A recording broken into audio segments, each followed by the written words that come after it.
Working a 9 to 5 is the typical way that the average adult earns their living. However, these days, with a lackluster pay, shitty management, and a lack of hope in the future, is leaving these newer generations feeling lost. In this video, let's sit down together and spend some time discussing why these new adults hate working so much. If you personally can relate to anything discussed in today's video, or you simply have just been enjoying my daily doomer commentaries over here on the page, then don't forget to like, comment your thoughts and opinions down below, and subscribe to see my daily videos right here on the channel. And a huge shout out to the handful of you guys checking out those links down below in the description. Those are always some of the best ways to support me and the content around here. Now, let's begin this shit show. I would have to say that my #1 goal in life is actually to wait tables at this restaurant. I love customers. I love them so much. No, honestly, I'm so flexible. I could do anything. Waiting tables, cooking the food, baristaing, bartending. You know what?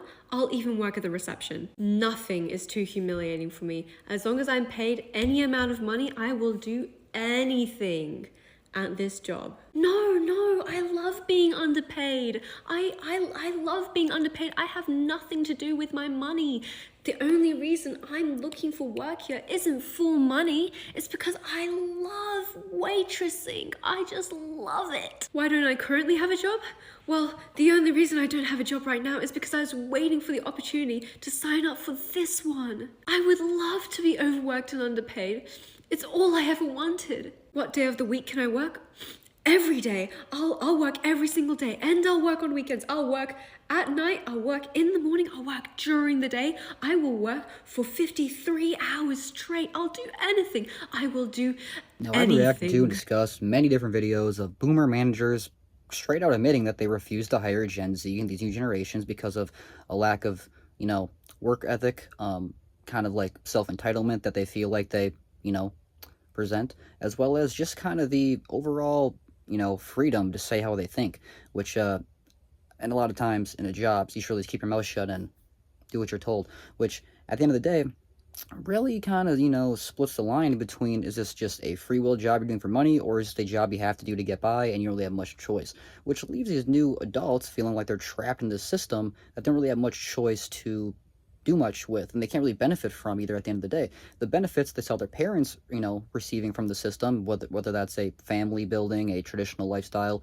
or just any sort of foundation being built, there's not really any of that being, brought up today. It's really just debts rising, it's interest rates only going up, and the never-ending, news headlines that keep all of us in kind of this weird headspace. So, you feel like this new generation it's their fault, why they feel this way? They kind of have to, get out of their head, log off of social media, and try to focus more on, the real world? Or do you think that they kind of have some nice points here, not nice, but some solid points here, being that the economy isn't what it used to be?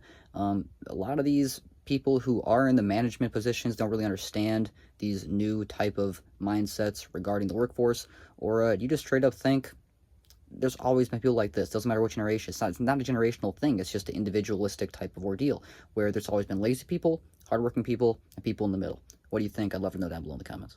You want to know why it seems like millennials and Gen Z are just the most depressed generations ever? It's because we are. But there's a real reason for that. Millennials and Gen Z are honestly the first two generations to see the bullshit for what it was. And not only that, we're the first two generations to actually speak out against the bullshit. Like me, for example. I'm a millennial. I'm a younger millennial. I was born in 1991, which essentially is just 6 years before Gen Z. We were the generation that were told by our Gen X and Boomer parents that if you go to college, get a degree, you graduate, you get a good job, that's all you gotta do, right? So we said, all right, cool. We went to college. We got our degrees and we started to graduate in the late 2000s and early 2010s. And those degrees didn't mean a damn thing. As a result, we looked at our Boomer and Gen X parents like, why the fuck did you lie to us like that? It's not their fault. They technically didn't lie to us because the reality of when they were growing up, yes, degrees actually mattered. In fact, a lot of our parents got turned down for jobs because they didn't have degrees. They just didn't know that the world would change right as they were telling us that. Bro, we are really the transitional guinea pig generation. Like when I was born, VHS and cassette tapes were popular. But when I graduated college, we had already started to transition into fully digital media libraries. Literally everything ended and began with my generation. Millennials grew up with so many promises that we all thought we were going to be straight if we just followed the formula. That was never the case, bro. So now, here we are in our early 30s, mid 30s, late, some of us even in our early 40s now. still don't own homes, still in apartments, still kind of just winging it in life. And it's even crazier is the fact that the government still sees millennials as children, not realizing that the oldest millennial is in their fucking 40s, bro. We're depressed because we're in a stagnant state. You know what I'm saying? We have not been able to grow. Most millennials' lives honestly have not changed over the last 10 years. You might make a little more money than you did back in 2014, but your living circumstances and all that kind of shit, most likely, it ain't really changed much. Still living in an apartment. You either got the credit score for a house, but you don't got the Now, a lot of these older folks tend to wonder why these newer generations, these younger adults, have such a negative outlook on society. They have such a doomer mentality, kind of like the majority of my page here is, and how they don't really see much hope in the future. Well, I think we should kind of point some fingers back inwards and realize who has been raising these generations. I mean, we've been told nonstop, like, hey, if you go into the workforce, you work hard, you go to college, you get your degrees, you rack up all that debt, you'll be able to pay that off with your, checks coming in, and you'll be able to have your checks getting, your pay raise will be rising every year, so you'll have extra money in 5-10 years. I don't really think they were used to the everything else climbing up just alongside it, at least in some cases even more so than the pay raises have been rising. So it's leaving a lot of people, at least these new adults, these middle-aged people, and a lot of people all across the board left struggling, not really knowing what to do with the pennies that have already been spent in their wallet.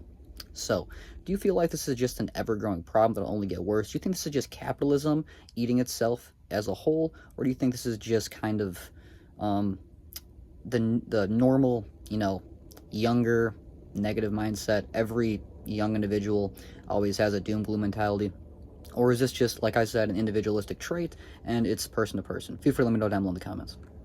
You will own nothing and be happy. Well, that's what the capitalist class wants you to start believing. The World Economic Forum shared this video in 2016. The video summarizes an essay written by Ida Auken titled "Welcome to 2030. I own nothing, I have no privacy, and my life has never been better." The video and essay describe the ultimate conclusion of the gig and rental economy. So instead of owning a car, you rent through something like Zipcar. Instead of owning clothes, you rent through something like Nuuly. You might be wondering what the World Economic Forum even is. They're best known for their annual meeting in Switzerland called Davos, which brings together some of the most powerful and wealthy capitalists around the world. The Succession episode where they go to Argestes is a reference to Davos. If anyone's getting hungry and tired of eating cereal for dinner, Davos is starting to sound like a pretty good buffet. Now, maybe the greatest irony of this all is that the idea that socialists want to take away your toothbrush has been used against socialism for almost 100 years. Socialism has never tried to take away people's personal property, like their house or their toothbrush. Socialists only want to expropriate private property or the means of production from the hands of a select few, the capitalist class. So rather than apartment complexes that are owned by big landlords or real estate investors, the building belongs to the masses and to the people that live in it. Rather than the toothbrush factory being owned by a single toothbrush capitalist who happened to have inherited the factory from his dad, the factory is owned by the workers that produce the toothbrushes, aka the workers that produce the wealth that the capitalist extracts under capitalism. The capitalist class really tells on themselves when they try to use scare tactics about socialism, how it restricts your personal freedoms or takes away your personal property, because that's exactly what capitalism does. It takes away your right to your own time and hands it over to the boss. Through the rapidly rising cost of living yet stagnating wages, they're also chipping away at your ability to own any of your personal property at all. Ownership is something that Gen Z and some millennials,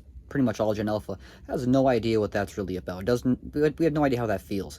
None of us own our homes, none of us own our cars, shit, none of us really even own ourselves. We have to continuously go into work to make sure we can survive day by day. And even with that being said, there's never really extra money laying around, or any money at all. It feels like even the money that we need at the end of the day is never really there either. So we have to constantly take out payday loans, we have to do Klarna, buy now, pay later things, and these constant credit card debts that they beg you to sign up for. It's not hard at all to get into debt here in America.